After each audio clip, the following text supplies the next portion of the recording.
Olá, tudo bem com você? Meu nome é Ana Rício e eu tô aqui para falar de pão de fermentação natural. Se você tá aqui é porque você ama fazer pão assim como eu, não é?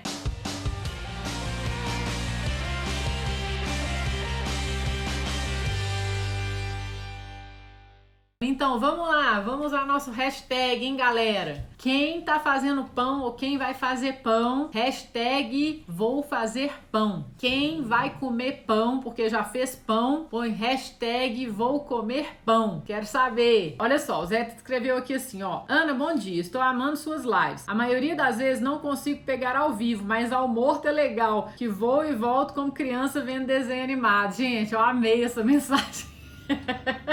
Bonitinho demais, amei. Ele fala assim: salto de forno. Vejo vídeos de pães que parecem que nunca vão parar de crescer, quase que um filme de terror a coisa. Os meus são ok, como se falaria em Washington. O que faz o salto ser maior? Choque térmico? Convecção? Maior tempo na fermentação final? Tem um monte de coisa que influencia no salto de forno. Primeiro eu vou falar o que é o salto de forno, né, gente? Salto de forno, em inglês chamado oven spring, ele é quando a gente coloca o pão no forno, nos 10 primeiros minutos, o pão cresce, ou é para o pão crescer. Alguns pães têm um salto de forno maior que os outros. E aí a pergunta é, como assim, né? O que faz o salto de forno ser maior para uns pães e menor para outros pães? Então a gente vai conversar sobre isso. O que acontece? Basicamente é o seguinte, se você tem um salto de forno maior, você vai ter um pão com um miolo mais aberto e um pão mais leve. Se você tem um salto de forno menor, você vai ter um pão com um miolo mais fechado e um pão mais pesado, mais denso. O salto de forno pode já nos indicar como que esse pão vai estar por dentro, mesmo a gente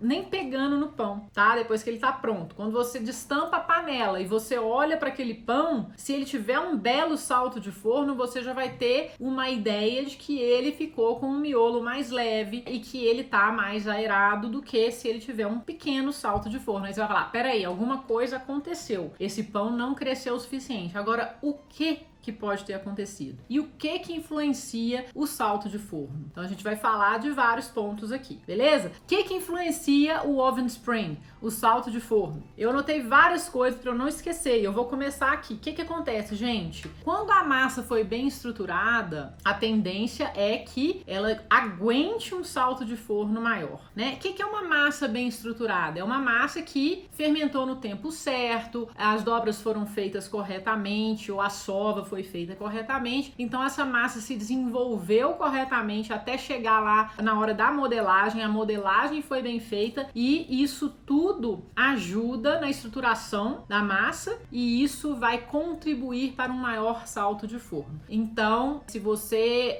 durante a primeira fermentação especialmente, desenvolver bem a sua massa, tanto por dobras ou por sova e tempo de fermentação, a tendência é que o salto de forno vai ser maior. E isso tem super a ver com com a fermentação no tempo certo, tá? Tanto a primeira quanto a segunda. Se na primeira fermentação você não deixar sua massa fermentar o suficiente, ela não vai estruturar o suficiente e ela não ficará assim adequada para a modelagem. Quando você modelar a sua massa que não fermentou o suficiente, vai ser mais difícil de modelar, vai ficar grudenta, você vai ter que mexer nela demais, você não vai conseguir manter essa modelagem que você fez, ou seja, ela não tem estrutura suficiente e isso vai impactar no seu salto de forno. Então isso é um ponto, a primeira fermentação essencial para estruturar sua massa suficiente para ela aguentar um salto de forno. Se você fermentar pouco demais, ela não vai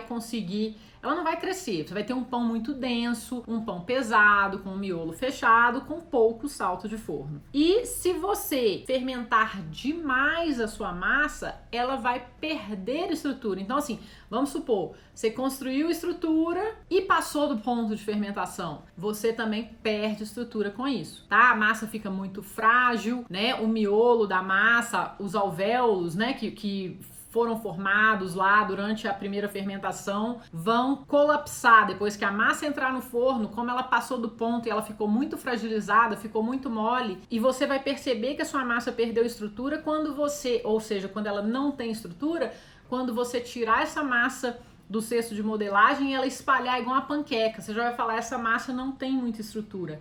Então, uma massa que não tem muita estrutura tende a não ter um bom salto de forno. Então, ela vai saltar e vai colapsar sobre ela mesma, no caso de uma massa que passou do ponto de fermentação. A fermentação correta vai ajudar você a ter um melhor salto de forno. E se ela passar, ela colapsa sobre si mesma. Então fala, então eu vou deixar meu pão fermentar pra caramba, porque já que o pão que fermentou pouco não vai ter um salto de forno, então eu vou deixar fermentar muito, porque aí ele vai ter. Não, se você deixar passar do ponto de fermentação, seu pão também não vai ter um bom salto de forno, porque a massa vai ficar muito fraca, a estrutura da massa vai enfraquecer e aí você vai também perder o seu salto de forno, tá? O que é melhor, fermentar demais ou fermentar de menos? O ideal é você fermentar o ponto certo, mas se você for errar, erre para fermentar um pouquinho a menos. Quando você fermenta a mais, aí você vai perder mais o seu salto de forno se você fermentar um pouquinho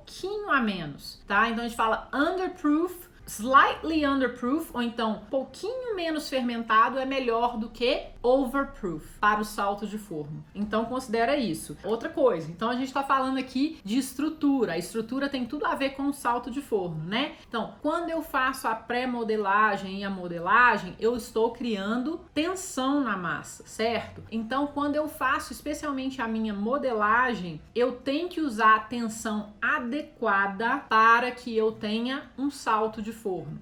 Então, assim, se eu apertar demais, se eu tensionar demais a minha massa, eu não terei um bom salto de forno. E se eu não tensionar o suficiente, minha massa vai espalhar igual uma panqueca e eu também não terei um bom salto de forno.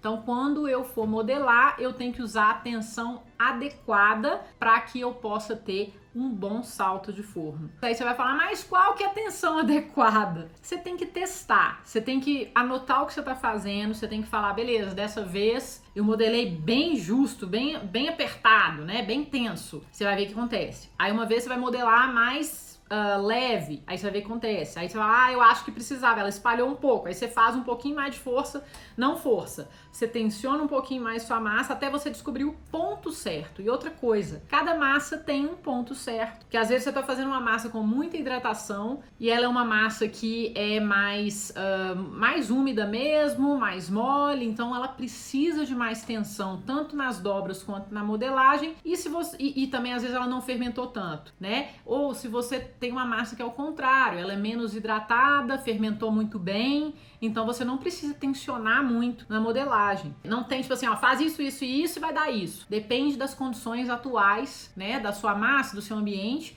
Você vai conseguir ver o que é melhor para sua massa naquele momento. Eu tô passando aqui alguns indicadores para você prestar atenção na hora que você estiver modelando, no caso, com o objetivo de salto de forno, tá bom? Nada melhor que fazer pão para poder descobrir o que é melhor para sua massa, tá? Uma coisa que ajuda, não é resposta milagrosa e não é o segredo, mas se você faz a sua segunda fermentação na geladeira, a massa que foi fermentada na segunda fermentação na geladeira já modelada tem a tendência de ter um salto de forno maior, tá? Então, assim, por quê? Porque essa massa vai absorver o gás carbônico, vai ser absorvido pela massa e na hora que essa massa entrar no forno vai ter um choque térmico que vai expandir, né, os alvéolos e o gás vai expandir bem rápido, então aquele pão vai crescer, vai ter um salto de forno bem mais rápido. Mas isso é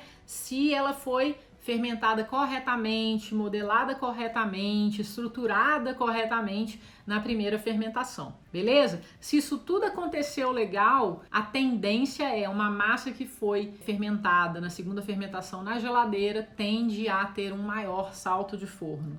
Aí você vai falar assim, como que eu sei, né? Um indicador, uma coisa que pode ajudar você a descobrir que a sua massa tá legal é na hora que sua massa tá no cesto e aí você aperta ela assim no meio, tá? E aí você vai ver que ela abaula aqui na lateral, ou seja, ela tá aerada, sabe? E ela tá leve, ela não tá pesadona ali no meio, tá bom? É um pouco difícil de explicar, mas assim, a sua massa tem que estar aerada e ela tem que estar mais leve, ela não pode estar muito tensa nesse centro, tá? Eu não tô falando do teste do dedo, eu tô falando assim, de você pegar a massa que tá no centro, Aí você pega aqui no centro da massa e dá uma leve pressionada. Ela não pode estar muito tensa, muito densa.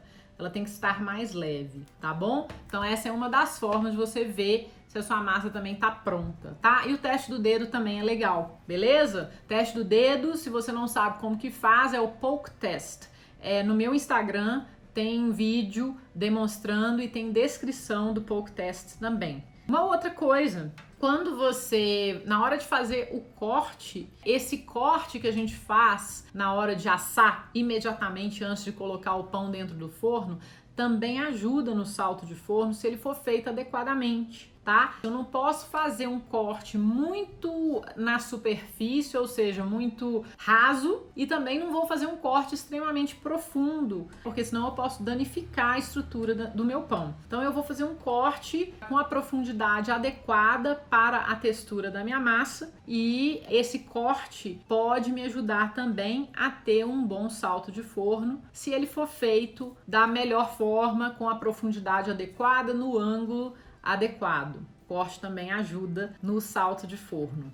Outra coisa, né? Agora a gente vai chegar para a hora do forno. A temperatura de forno correta vai ajudar a sua massa a ter um salto de forno melhor. Se a temperatura do forno estiver muito fria, você vai ter um salto de forno prejudicado. Se estiver quente demais, você também vai ter um salto de forno prejudicado. E a temperatura de forno correta vai depender do tipo de massa que você está usando. Se for uma massa enriquecida, a temperatura de forno tem que ser mais baixa. Se for uma massa farinha e água, a temperatura de forno pode e deve ser mais alta. Aí vai depender do seu forno, você tem que conhecer melhor o seu forno para você saber, mas o forno ele tem que estar pré-aquecido para você ter um salto de forno adequado. Se você colocar a sua massa num forno frio, então ela não vai ter um salto de forno adequado, beleza? E eu tenho mais uma coisa aqui que é importante, gente. O vapor ajuda muito no salto de forno. Então, a gente está falando aqui especialmente de massas rústicas, feitas com farinha e água, né, levain e sal. Essas massas precisam de vapor. Se você não faz vapor no seu forno, quando você assa uma massa dessa, você vai prejudicar o salto de forno. Por quê? Porque a casca da sua massa vai secar, literalmente, ela vai ressecar, ela vai cozinhar mais rápido e vai prejudicar o salto. Quando você faz o vapor adequado, especialmente nos primeiros 5 minutos, você vai permitir que essa casca não endureça rapidamente, então vai permitir o crescimento do seu pão. Então o vapor é um dos grandes fatores para melhorar o seu salto de forno. Se você faz um pão no seu forno de casa, eu recomendo que você use uma panela de ferro com uma tampa pesada para não deixar o vapor que é produzido pela massa escapar nesses minutos iniciais do forno, que justamente o salto de forno vai acontecer nos primeiros 10 minutos. Então, nesse período, a gente está com a panela tampada para ela segurar o vapor que é formado pela própria massa dentro da panela. E esse vapor vai permitir que a sua massa cresça o suficiente e o máximo que ela conseguir crescer nos primeiros 10 minutos de salto de forno. Então, é isso por hoje. Eu espero que vocês tenham uma maravilhosa semana. Beijo, pessoal. Até a próxima. Tchau.